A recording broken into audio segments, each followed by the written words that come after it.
কি কাজ করবে এটা? এটা পোকের কাজ করবে। মানে যত প্রকার পোক নাকি? যে যত রকমের পোক আছে, হুম। বেগুনির পোক 1 সপ্তাহ সেভ হবে, এই ওষুধের একটা মেয়াদ। মানে এতে কোনো পোকের কোনো আমার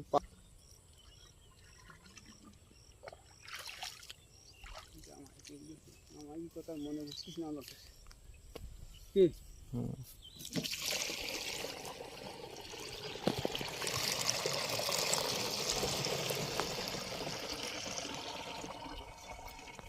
খাই শুনছি খাওয়ার পরে বাইলি অনেকে সোনিয়া কি সোনিয়া সোনিয়া কি